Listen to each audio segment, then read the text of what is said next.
ভাইরা আমার, আজকের আলোচনার বিষয়বস্তু কর্তৃপক্ষ আমাকে দিয়েছেন ইসলামে আদর্শ সন্তান গড়ার উপায়। যেহেতু এটা যুব সমাজের ওয়াজ আর বিষয়বস্তু নির্ধারিত, এই জন্য ডানে বামে যাব না। আপনাদের সামনে আদর্শ সমাজ, আদর্শ সন্তান কিভাবে গঠিত হয়, এই জন্য কোরআনে কারীম থেকে একটি আয়াতে কারিমা আপনাদের সামনে পাঠ করেছি। সহিহ বুখারী এবং মুসলিম শরীফ থেকে একটি হাদিস আপনাদের সামনে পাঠ করা হয়েছে। আল্লাহ পাক রব্বুল আলামিন যদি আমাকে তৌফিক দান করেন, তাহলে এই বিষয়ের উপর নির্ধারিত সময়ের ভিতরে কিছু আলোচনা করার জন্য চেষ্টা করব। মা তৌফিক ইল্লা বিল্লাহ। আজকে সমাজ বড় উন্নত, বড় ডিজিটাল। এক সময় মানুষ পাকা রাস্তা দেখে নাই, কাদা ফেকের মধ্যে হাঁটতে হয়েছে, গাড়ি ঘোড়ারও এক সময় অবস্থান ছিল না। আজকে গাড়ি বাড়ি সবগুলো উন্নত, ডিজিটাল। আমরা উন্নয়নের রোল মডেল হিসাবে আমরা পরিচিত। মধ্যমায়ের দেশ বাংলাদেশ হিসাবে আমরা স্লোগান দিচ্ছি, কিন্তু একটি বিষয় আমরা বড় অবহেলিত, তা হলো আমাদের সন্তানকে কিভাবে আমরা সুসন্তান হিসাবে গ্রহণ করব। সুসন্তান হিসাবে আপনার আমার সন্তানকে কেমনে গঠন করব, এই বিষয়ে বড় অবহেলিত। কারণ মুসলমানের কাছে সবচেয়ে বেশি পরিচয়, মুসলমানের সবচেয়ে বড় পরিচয় কি? আমরা মুসলিম, এটি আমাদের পরিচয়। কোরআন আমাদের সংবিধান, ইসলাম আমাদের ধর্ম, আমাদের এগুলোর সাথে মূল হলো পরিচিতি। কোন মুসলমান যদি দাবি করে আমি মুসলিম, কিন্তু মুসলমানদের নীতি নৈতিকতা থেকে বাহিরে কোরআনের মতো সংবিধান, মানব জাতির হেদায়েতের জন্য যে আল্লাহ কোরআন পাঠাইছেন, কোরআন থেকে যদি দূরে থাকে, নবীজির আদর্শ থেকে যদি দূরে থাকে, তাহলে কি প্রকৃত মুসলমান হবে না নামের মুসলমান হবে? নামের মুসলমান হবে। এই জন্য ভাইরা আমার, ইসলামে প্রত্যেকটা মানুষের ব্যক্তি জীবন, পারিবারিক জীবন, সামাজিক জীবন, আন্তর্জাতিক জীবন সবকিছু ইসলামের মধ্যে আছে। একজন বিচারকের জন্য কি করণীয়, একজন শিক্ষকের জন্য কি করণীয়, একজন মা বাবার জন্য কি করণীয়, সন্তানদের মা বাবার ক্ষেত্রে কি করণীয়, সব বিষয়ে ইসলাম ধর্মের মধ্যে আছে। সব মানুষের চাহিদা, সব মানুষের প্রয়োজন, মরণ জন্মের পর থেকে নিয়ে মরণ আগ পর্যন্ত সব চাহিদা ইসলামের মধ্যে আছে। এই জন্য সকলে বলেন আলহামদুলিল্লাহ। পত্র পত্রিকার বিভিন্ন নিউজ দেখলে মাঝে মধ্যে বড় অবাক। কেমন নিউজ? এমনও ইতিহাস বাংলাদেশের পত্রিকায় প্রকাশিত হয় যে সন্তানের কাছে বাবা নির্যাতিত। এরকমের ঘটনা আপনারা শোনেন নাই? বাবা সন্তানের কাছে কি নির্যাতিত, মাকে বের করে দিচ্ছে ঘর থেকে।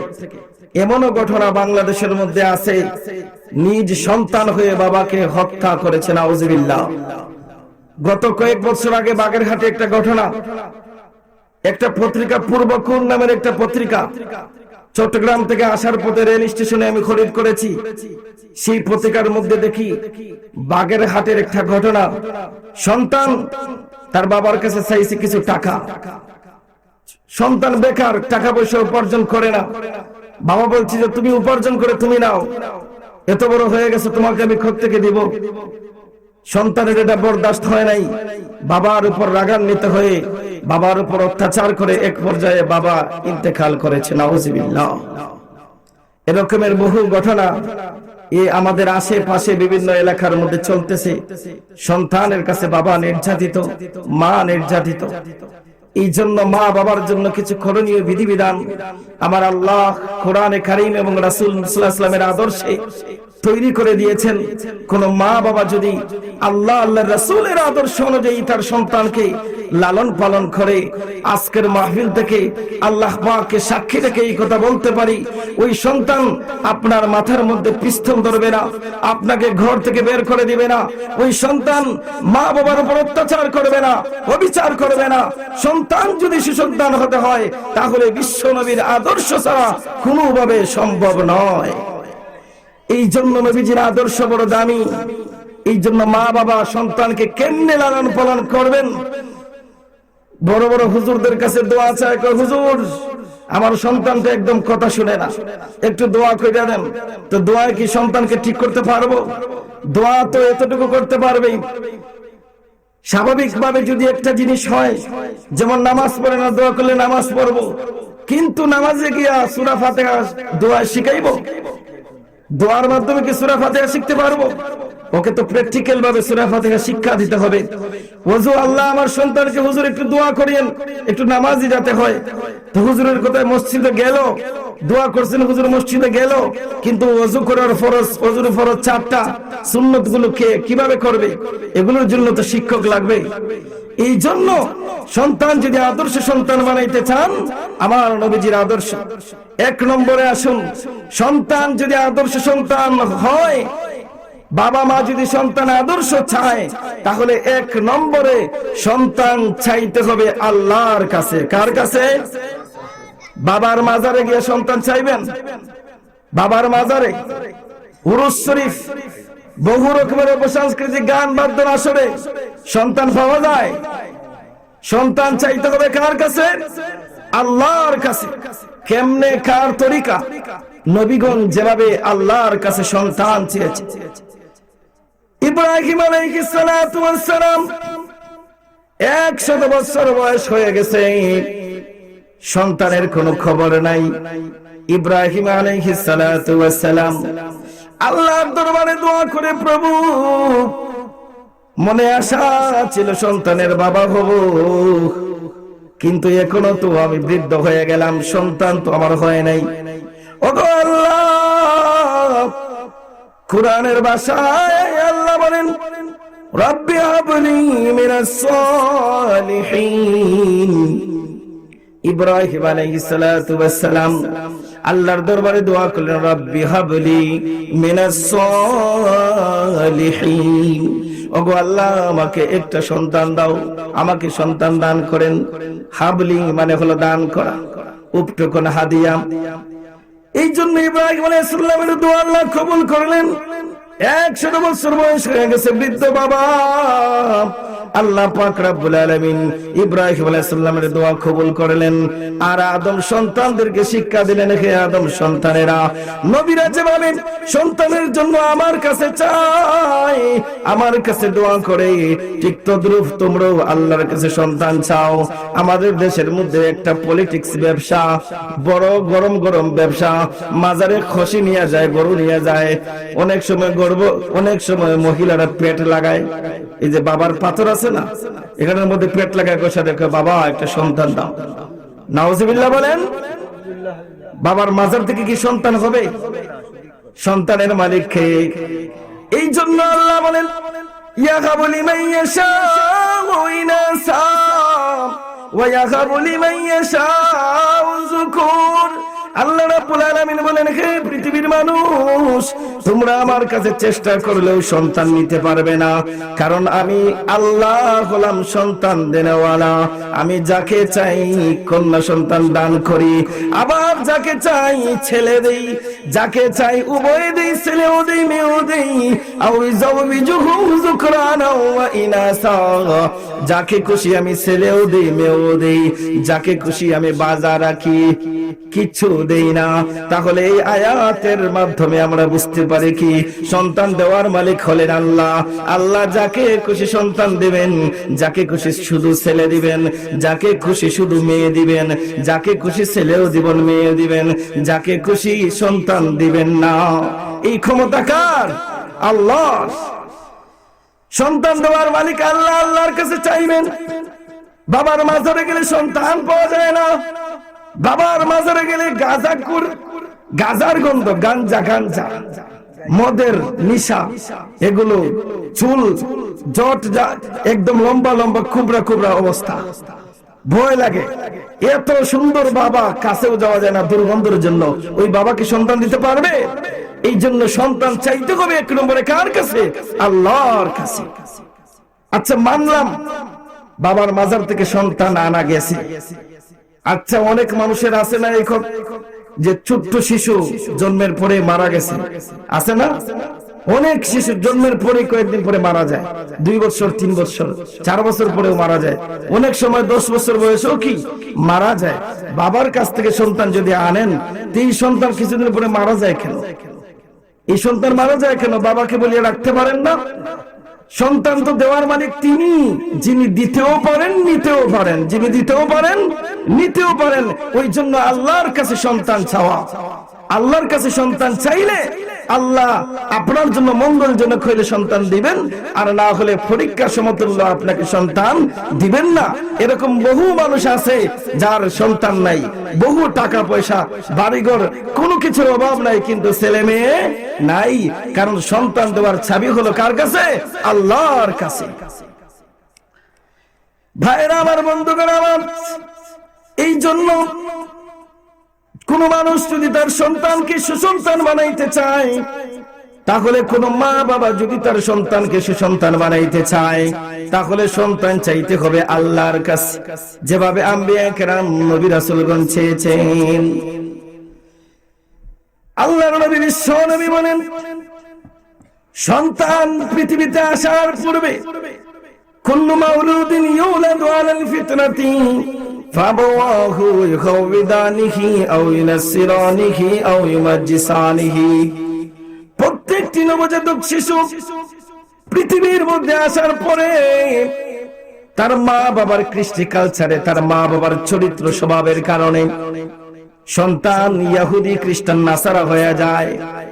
এই হাদিস থেকে স্পষ্ট বোঝা যায় যে মা বাবা যদি খারাপ আচরণের হয়, মা বাবা যদি বেনমাজি হয়, মা বাবা যদি হারামখোর হয়, সুদখোর হয়, ঘুষখোর হয়, তাহলে ওই সন্তানের উপরে এর প্রভাব পড়ে। শিশু তো জন্মের পরে কোনো দোষ নাই, নবজাতক শিশু, কিন্তু ওই মা বাবা যে দোষী, ওই দোষটা সন্তানের উপর পড়ে। এই জন্য আদর্শ সন্তান আল্লাহর কাছে চাইতে হলে, আদর্শ সন্তান আপনি উপহার সমাজকে দিতে হলে, আপনার মা বাবা যারা আছেন তারাও ঠিক থাকতে হবে। মা বাবা যদি ঠিক থাকেন, সন্তানও কি হবে? ঠিক হবে। আমাদের সিলেটের ভাষায় একটা কথা আছে, গাছ ভালো হলে, বিচি ভালো হলে গাছ ভালো হয়, আর গাছ ভালো হলে কি ফল ভালো হয়, জমিন ভালো হলে চাষ ভালো হয়, জমিন ভালো হলে কি চাষ ভালো হয়, আর গাই ভালো হলে ঘি ভালো হয়, আছে না? তেঁতুল বৃক্ষ থেকে সমষ্টি ফল আশা করা যায় না। তেঁতুল গাছ থেকে কি পাকা আম ধরবো? আর পেঁপে গাছের মধ্যে কি গেলে ওই জাম ধরবো? হ্যাঁ, ধরবে না। তেঁতুল বৃক্ষ থেকে সমষ্টি ফল আশা করা যায় না। তেঁতুল গাছ থেকে তেঁতুলই হয়, আম গাছ থেকে আম হয়। ওই জন্য সন্তান যদি আদর্শবান বানাইতে চান, তাহলে মা বাবা আদর্শবান হতে হবে। মা বাবা আদর্শবান হতে হবে। কেমন ভাবে আদর্শ?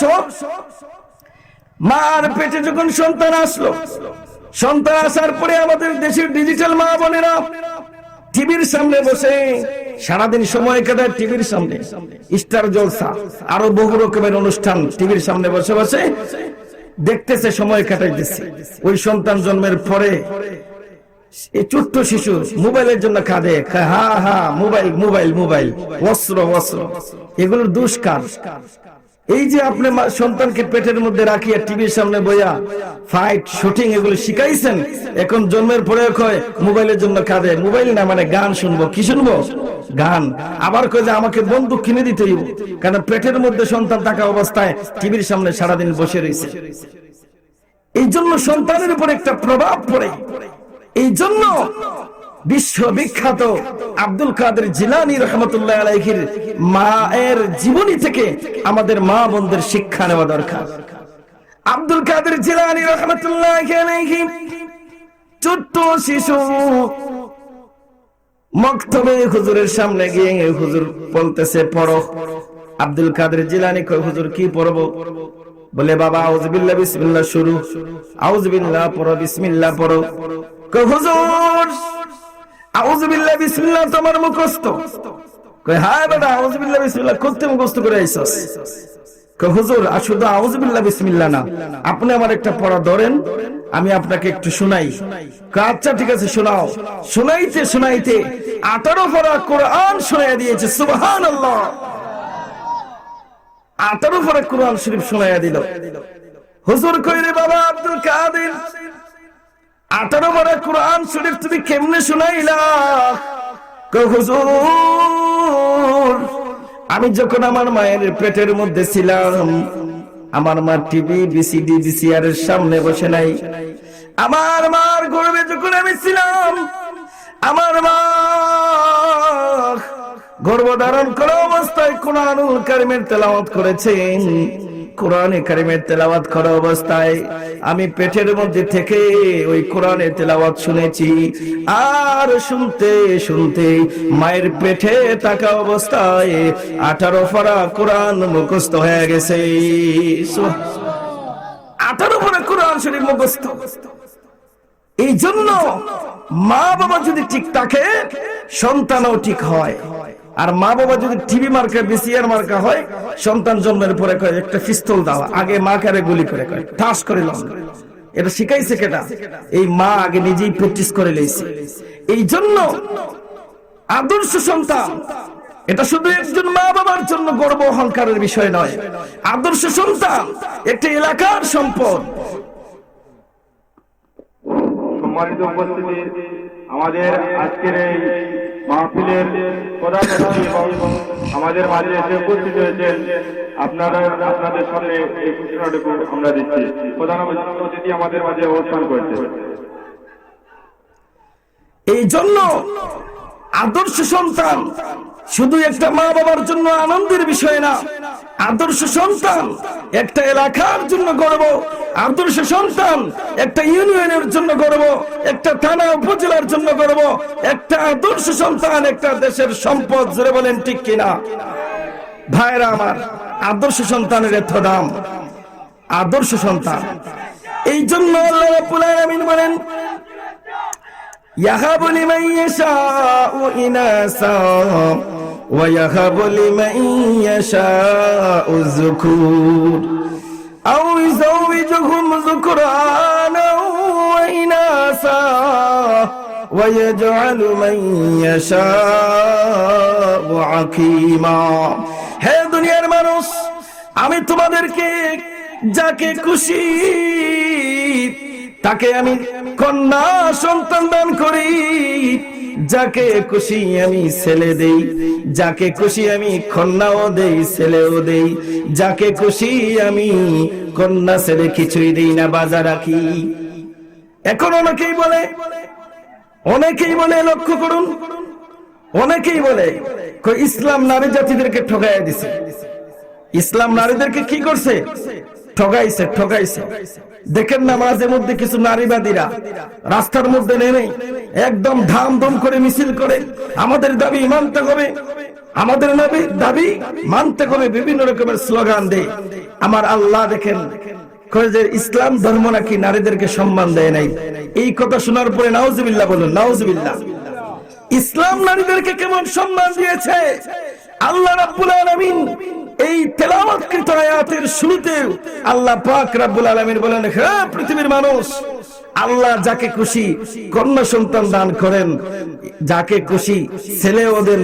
এই জায়গার মধ্যে ছেলের নাম আগে নেন নাই, কন্যার নাম আগে নিয়েছেন। এর মানে হলো ইসলাম নারীদের উপর জুলুম করে নাই, অত্যাচার করে নাই, অবিচার করে নাই। আল্লাহ তাদেরকে সম্মান দিয়েছেন স্বয়ং কোরআনুল কারীমে। সুবহানাল্লাহ। ইনাসা ইয়াহাবু লিমান ইয়াশাউ ইনাসা। ইনাস শব্দের অর্থ হলো মেয়ে। তাফসীর ইবনে কাসিরের মধ্যে আছে আল্লাহ হযরত ওয়াসিলা ইবনে আসকা রাহমাতুল্লাহি আলাইহি বলেন, আল্লাহ রাব্বুল আলামিন যে ঘরের মধ্যে সর্বপ্রথম কন্যা সন্তান দান করেন, কন্যা সন্তান যে ঘরের মধ্যে দান করেন ওই ঘর হলো ভাগ্যবান, ওই মহিলা হলো কি ভাগ্যবতী মহিলা। এখন আমাদের সমাজের তো কিছু ভাই আছে, কিছু বাবা আছে, কিছু মা আছে, মেয়ে হইলেই কপালটা মন্দ খারাপ, মেয়ে জন্ম নিছে কপাল খারাপ, আগে কই হুজুর দোয়া করিয়েন দোয়া করিয়েন, আপনার বাবি সাহেবা হ্যাঁ দোয়া করিয়েন দোয়া করিয়েন। এর কিছুদিন পরে সন্তান ভূমিষ্ঠ হয়ে গেছে, তারপরে কিও ভাইজান দোয়া তো করলাম, কি ফলাফল কি? আরে কইয়েন না, চাইছিলাম ছেলে হইছে মেয়ে, নাউজুবিল্লাহ। এরকমের কাহিনী। এই জন্য আল্লাহ পাক রব্বুল আলামিন কোরআনুল কারীমে ঘোষণা করেন ইয়াহাবু লিমান ইয়াশাউ ইনাসা ইয়াহাবু লিমান ইয়াশাউ যুকুর, আমি যাকে খুশি কন্যা সন্তান দেই, যাকে খুশি ছেলে দেই। এখন কন্যা সন্তানের বাবারা রাগ করার কোনো কারণ নাই, কারণ আমার নবী বিশ্ব নবী বলেন, হে দুনিয়ার মা বাবারা, তোমাদের ঘরে কন্যা সন্তান জন্ম নিলে মন খারাপ করো, আমি স্বয়ং বিশ্ব নবী হলো কন্যাদের বাবা। সুবহানাল্লাহ। আর একটু জোরে বলুন। এর মানে আপনাদের মন খারাপ। প্রধানমন্ত্রী সাহেব আইছেন, আমাদের বড় ভাই রাফি বিন মনির সাহেব কথা বলবেন, একটু সময় একটু ওয়েট করেন। আমার নবী নিজেই সুসংবাদ দেন, হ্যাঁ পৃথিবীর মানুষ, তোমাদের ঘরে কন্যা সন্তান যদি হয় তোমাদের মন খারাপ হয়, তোমাদের মন খারাপ করার কোনো দরকার নাই, কারণ আমি বিশ্ব নবী হলাম নিজে কন্যাদের বাবা। সুবহানাল্লাহ।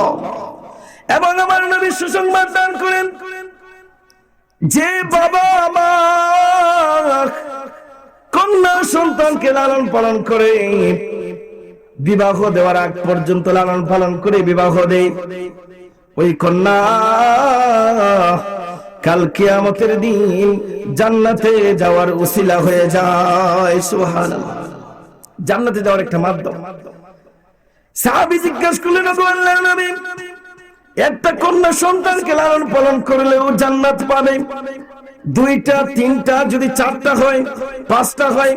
আমার নবী সুসংবাদ দেন, দুনিয়ার মা বাবারা শুনে রাখো, তোমাদের কন্যা সন্তান একটা দুইটা বড় কথা না, যার ঘরে জয়টা কন্যা সন্তান জন্ম নেবে ওই মুসলমান মা বাবারা শুনে রাখো, এক একটা জান্নাত মা বাবার জন্য রিজার্ভ থাকবে।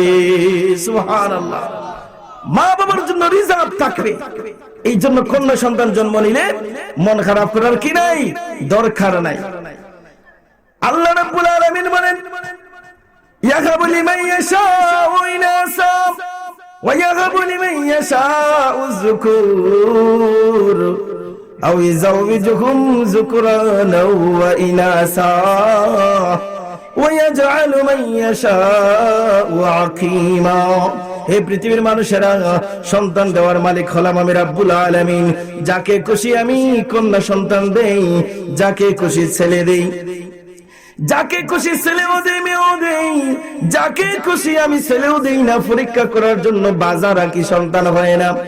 এই জন্য আদর্শ সন্তান যদি তুমি লালন পালন করতে চাও, তুমি যদি চাও আদর্শ সন্তানের বাবা হওয়ার জন্য, তাহলে মা বাবা যদি ঠিক থাকে তাহলে সন্তানও ঠিক হবে, আদর্শবান হবে। এই জন্য নবীজি বলেন, সহিহ বুখারী শরীফের হাদিস, কুল্লু মাউলুদিন ইউলাদু আলাল ফিতরাতি ফাবাওয়াহু ইয়াউদানিহি আও ইউনাসসিরানিহি আও ইউমাজ্জিসানিহি। প্রত্যেকটা নবজাতক শিশু কুরআন গ্রহণ করার যোগ্যতা, ইসলাম গ্রহণের যোগ্যতা, নবীজিকে অনুসরণ করার যোগ্যতা, হাসর নাসর কোরআনের উপরে বিশ্বাস করার যোগ্যতা নিয়ে পৃথিবীর মধ্যে আসে। কিন্তু তার মা বাবার কৃষ্টি কালচার, খারাপ নীতি নৈতিকতার কারণে, তার মা বাবার অসৎ চরিত্রের কারণে সন্তানটাও অসৎ চরিত্র হয়ে যায়। এই জন্য আদর্শ সন্তানের জন্য দ্বিতীয় নম্বর কারণ হলো, আদর্শ হলো মা বাবা ঠিক থাকতে হবে। মা বাবা যদি ঠিক থাকে সন্তানও আদর্শ হবে। এক নম্বর হলো সন্তান চাইতে হবে কার কাছে? আল্লাহর কাছে। দ্বিতীয় নম্বর হলো সন্তানকে লালন পালনের জন্য, আদর্শের জন্য মা বাবা ঠিক থাকতে হবে। তৃতীয় নম্বর হলো সন্তান যদি আদর্শ সন্তান বানাইতে চান, জন্মের পরে ডান কানে আযান এবং বাম কানে ইকামত দিতে হবে। এখন আমাদের স্বাভাবিক যে বর্তমান পরিস্থিতি ডিজিটালের জমানায়, আগে তো মা বোনদের সন্তান এই সিজার টিজারের প্রয়োজন হইতো না, কিন্তু এখন সিজার মেডিকেলে শুধু দৌড়াদৌড়ি। এখন অনেক সময় মহিলাদের অপারেশন করে হিন্দু ডাক্তার, এখন হিন্দু ডাক্তার অপারেশন করে, কেউ মাকে নিয়ে ব্যস্ত, কেউ সন্তানকে নিয়ে ব্যস্ত। এত বড় একটা গুরুত্বপূর্ণ সুন্নাত এখন পালন হইতেছে না, অবহেলিত চলতেছে। এই জন্য নবীজি বলেন, আদর্শ সন্তানের জন্য ডান কানে আজান এবং বাম কানে ইকামত দেওয়া। কেমন পাওয়ারওয়ালা এই সুন্নাত! আজান এবং ইকামত।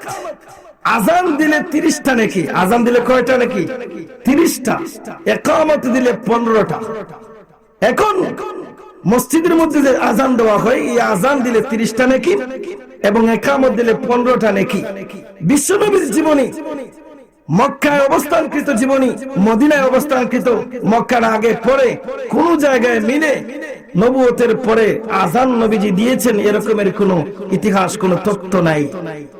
কিন্তু আল্লাহর নবী বিশ্ব নবী মুহাম্মদুর রাসূলুল্লাহ সাল্লাল্লাহু আলাইহি ওয়াসাল্লাম হাসান হুসাইন, হুজুরের নাতি হাসান হুসাইন জন্ম নেওয়ার পরে ডান কানে আজান এবং বাম কানে ইকামত নিজেই দিয়েছেন। সুবহানাল্লাহ। এর মাধ্যমে গোটা মানব জাতি উম্মতে মুহাম্মদীদেরকে শিক্ষা দিচ্ছেন, হে মানব জাতিরা, হে আমার উম্মতে মুহাম্মদীরা, সন্তান ভূমিষ্ঠ হওয়ার পরে ডান কানে আজান এবং বাম কানে ইকামত দাও। এটা আমার নবীজির শিক্ষা। তাহলে সন্তান, আদর্শ সন্তানের জন্য 3য় নম্বর কারণ গেল। 4র্থ নম্বর কারণ হইল 7 দিন অথবা 21 দিন, 7 দিন অথবা কি 21 দিনের সময় আকিকা করবে। কি করবে? আকিকা। 7 দিন অথবা 21 দিন অথবা জীবনে যখন সুযোগ হয় তখন করবে, কিন্তু সুন্নাত হলো 7 দিন অথবা 21 দিন আকিকা করবে। ছেলের জন্য 2টা ছাগল আর মেয়ের জন্য 1টা। এখন হয়তো অনেকে ভাবছেন কি ব্যাপার, ছেলের জন্য 2টা কেন আর মেয়ের জন্য 1টা কেন? এখানে হয়তো ইসলাম নারীদেরকে ঠকাইয়া দিছে, এখানে হয়তো ইসলাম নারীদেরকে কি করছে? ঠকাইয়া দিছে। আকিকার মূল উদ্দেশ্য হলো বিপদ থেকে মুক্ত থাকা। বিপদ থেকে কি মুক্ত থাকা। এখন আপনাদের কাছে আমার প্রশ্ন, ছেলের উপরে বিপদ বেশি না কম? কথা বলুন সবাই। ছেলের উপরে বিপদ কম না বেশি? বেশি। কারণ মেয়ে তো সারাদিন ঘরে থাকবে, ছেলে ঘর থেকে বের হবে, কখনো দুবাই, কখনো আমেরিকা, কখনো ফ্রান্স, বিভিন্ন দেশ সফর করবে, কখনো সিলেট, কখনো ঢাকা। মেয়ে তো ঘরের মধ্যে বসে থাকবে, মেয়ের জন্য তো আর এত বিপদ, এত রিস্ক নাই। এই জন্য আকিকার মূল উদ্দেশ্য হলো বিপদ থেকে মুক্তি। বিপদ থেকে মুক্তি হওয়ার জন্য কাফারা হিসাবে হচ্ছে আকিকা। ছেলের উপরে যেহেতু বিপদ আসার সম্ভাবনা বেশি, ওই জন্য ছেলের পক্ষ থেকে 2টা ছাগল আর মেয়ের পক্ষ থেকে 1টা ছাগল। কারণ একটা মেয়ে জন্মের পর থেকে নিয়ে দায়িত্ব হলো মা বাবা লালন পালন করবে, বিয়ে শাদীর পরে স্বামী লালন পালন করবে। স্বামী যদি দুনিয়ার মধ্যে না থাকে তাহলে সন্তান লালন পালন করবে। এত সুখ, এত শান্তি একটা মেয়েকে কে দিয়েছে? আল্লাহ দিয়েছে, ইসলাম ধর্ম দিয়েছে, কোরআন দিয়েছে, নবীজির আদর্শ দিয়েছে। কিন্তু আজকে আমাদের সমাজের কিছু অগ্রপন্থীরা নারীবাদী স্লোগান দিয়ে ইসলাম নারীদেরকে ঠকাইয়া দিছে। এই চিন্তা চেতনার মধ্যে কোন মা বোন দয়া করে পড়বেন না। কারণ নারী জাতিকে ইসলাম এত সম্মান দিয়েছে। আজকের এই নারী জাতি, তারা তো হলেন হযরত আসিয়া রাদিয়াল্লাহু তাআলা আনহার উত্তরসূরি। ফেরাউনের ঘরে স্ত্রী থাকা সত্ত্বেও 1 ইঞ্চি পরিমাণ ফেরাউনকে খোদা বলে নাই, আল্লাহর ইবাদত করেছে। আজকের এই নারী জাতি হলো হযরত আয়েশা সিদ্দিকা রাদিয়াল্লাহু তাআলা আনহার উত্তরসূরি, যার থেকে 200 হাদিস পর্যন্ত বর্ণিত আছে। আজকের এই নারী জাতি হলো হযরত খাদিজাতুল কুবরা রাদিয়াল্লাহু তাআলা আনহার উত্তরসূরি। সর্বপ্রথম বিশ্বনবী মুহাম্মদুর রাসূলুল্লাহ সাল্লাল্লাহু আলাইহি ওয়াসাল্লামের উপরে মহিলা থেকে সর্বপ্রথম ঈমান এনেছেন, নিজের সমস্ত সম্পদকে আল্লাহর নবীর হাতে সুপর্দ করে দিয়েছেন। আজকের এই নারী জাতিকে বিভিন্ন কৃষ্টি কালচার, ইউরোপীয় কৃষ্টি কালচার, বিদেশি কৃষ্টি কালচারের মাধ্যমে ঘরের নারী জাতিদেরকে বাহিরে, রাস্তায়, হকারে বিভিন্ন জায়গায় নেওয়ার জন্য ষড়যন্ত্র করা হচ্ছে, অথচ ইসলাম এগুলোকে কোনোদিন সমর্থন করে না। ভাইরা আমার, বন্ধুগণ আমার, এই নারী জাতিদেরকে এত সম্মান ইসলাম দিয়েছে। আমার নবীজি যখন দুনিয়ার মধ্যে এসেছেন, নবীজি আসার পূর্বে এই নারী জাতির কোনো মূল্য ছিল না। ঘরের খাটের মূল্য ছিল, চকি, পালং, গ্লাস, জগের মূল্য ছিল, নারী জাতির মূল্য ছিল না। এই নারী জাতি নিষ্পেষিত, নির্যাতিত, মজলুম, অত্যাচারিত ছিল। আমার নবীজি যখন দুনিয়ার মধ্যে আসলেন, আসার পরে ইসলাম ধর্মের সূচনা, ইসলাম শান্তির ধর্মের পয়গাম যখন ছড়িয়ে পড়ছে, তখন আমার নবীজির মাধ্যমে সূরা বাকারার 128 নং আয়াতে আল্লাহ পাক নিজেই ঘোষণা করেছেন, ওয়ালা হুন্না মিসলুল্লাযী আলাইহিন্না বিল মারুফ। হে দুনিয়ার পুরুষেরা, তোমরা নারী জাতির উপর জুলুম করবে না, নারী জাতির উপর অত্যাচার করবে না। একজন পুরুষের যেভাবে নারী জাতির উপর অধিকার রয়েছে, একজন নারীরও পুরুষের উপর অধিকার রয়েছে। সুবহানাল্লাহ। এই জন্য নারী জাতিকে ইসলাম ঠকায় নাই। এই জন্য নারী জাতিরা মন ভাঙবেন না। আপনারা হচ্ছেন নবী, ওলি, রাসূলগণের মা। আপনাদের ঘর থেকেই বড় বড় ওলিয়া উলিয়া, গোস, কুতুবদের জন্ম। এই নারী জাতিদেরকে বিভিন্ন রকমের অপচেষ্টা চালিয়ে, অপসংস্কৃতি, বিজাতীয় কৃষ্টি কালচারের মাধ্যমে রূপ দিয়ে আজ ঘর থেকে বের করে নেওয়া হচ্ছে।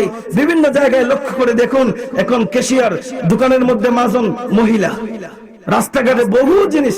এগুলো লম্বা আলোচনা, এগুলো বলতেছি না। মূল আলোচনার দিকে আসুন, যে আদর্শ সন্তান যদি আপনি চান, তাহলে ৪র্থ নম্বরের একটা কারণ হইল যে আকিকা করা।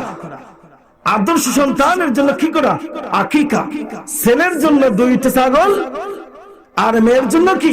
1টা ছাগল। এই সুন্নতের প্রতি আমরা অবহেলিত। এই জন্য এই সুন্নত আমাদের বাস্তবায়ন চাই। যাদের তৌফিক আছে, সুযোগ আছে, এটা করে না, জন্ম দিবস পালন করে। কি দিবস? ছেলে হইছে, প্রত্যেক বছর দেখবেন এই 1 তারিখে কেক আনতেছে। ওহ, বিরানির পার্টি রে, আড্ডা, গান, বাজনা। আমার ছেলের মোমবাতি জ্বালায় এই জন্ম দিবস, জন্মবার্ষিকী। কে বলছে জন্মবার্ষিকী? আপনার সন্তানকে এখনো জন্মের পরে আপনি আকিকাও করেন নাই। এই জন্মবার্ষিকীর কোনো মূল্য আছে? জন্মবার্ষিকী, মৃত্যুবার্ষিকী, এগুলো ইসলামের মধ্যে নাই। এগুলো হলো সংস্কৃতি, এগুলো হলো নামের, দেখতে সুন্দর, কিন্তু ভিতরে কি 12টা বাজাই। এই জন্য আগে কি করবেন? এই সুন্নতগুলোর উপর ফলো করবেন। ইনশাআল্লাহুল আজিজ আপনার সন্তান দুশ্চরিত্র, সমাজের জন্য কলঙ্ক, বখাটে, ইফতিজার, বেপরদা, চোর, ডাকাত, বদমাশ হবে না ইনশাআল্লাহ। নবীজির এই আদর্শগুলো যদি মা বাবা আপনারা পালন করেন, বাস্তবায়ন করেন, এই সন্তান আপনার জন্য যেমন সুসন্তান, সৌভাগ্যের কারণ হবে, আনন্দের কারণ হবে, গোটা দেশের জন্য আনন্দের কারণ হবে। ঠিক কিনা? এই জন্য ভাইয়েরা আমার, ৪র্থ নম্বর কারণ গেল। ৫ম নম্বর কারণ আদর্শ সন্তানের জন্য, আইয়ুহসিনা আদাবাহু ওয়া ইউহসিনা ইসমাহু। আদব শিক্ষা দিবে। আদব শিক্ষার এই হাদিসে নামের কথা বলা হয়েছে। সুন্দর একটা নাম রাখে। নামটা যেহেতু আগে, এই জন্য নামের কথা বলতেছি। নাম, সুন্দর একটা নাম রাখা। নাম হলো 3 প্রকার। নাম হলো কয় প্রকার? 3 প্রকার। একটা হলো আল্লাহর নামের সাথে নিসবত, আব্দুল্লাহ, আব্দুর রহমান, আব্দুর রাজ্জাক। ২য় নম্বর হলো বিশ্বনবীজির নামের 4 অক্ষরের সাথে মিলিত, মুহাম্মদ, মাহমুদ, হুযায়ফা। এগুলো হলো 2য় নম্বর। আর 3য় নম্বর হলো ওলিয়া উলিয়া, নুরউদ্দিন গোহরপুরি, শায়েখে কাতিয়া, আমিরউদ্দিন রহমাতুল্লাহ আলাইহি, আব্দুল কাদের জিলানী, শাহজালাল ইয়ামানি, শাহফরান রহমাতুল্লাহ আলাইহি। ওলিয়া উলিয়াদের নামে ৪র্থ নম্বর হলো অর্থ সঠিক। তাহলে নাম হলো 4 প্রকার। 1 নম্বর হলো আল্লাহর সাথে নিসবত, 2য় নম্বর হলো নবীজির নামের অক্ষরের সাথে মিলিত, 3য় নম্বর হলো ওলিয়া উলিয়াদের নামের সাথে সম্পৃক্ত, আর ৪র্থ নম্বর হলো অর্থ সঠিক। এখন আমাদের দেশে নাম রাখছে বেবি। নাম রাখছে কি? মেয়ের নাম বেবি রাখছে। এখন বাহির হয়েছে, শ্বশুর বাড়ি যাইব। কই যাইব? বাবা যাইব শ্বশুর বাড়ি। এখন মেয়েকে কইতেছে, দেখতো মা, বেবি বেবি আইছেনি, বেবি বেবি আইছেনি। এখন আরেকজন কয়, কি ব্যাপার, বেবি বেবি ডাকতেছেন কারে? আরে বেবি বেবি ডাকতেছি কারে জানেন? এ তো আমার মেয়ের নাম বেবি, ও তো গাড়ি না, ওই বেবি কি ডাকতেছে? এই যে মেয়ের নাম কি দিছে? বেবি।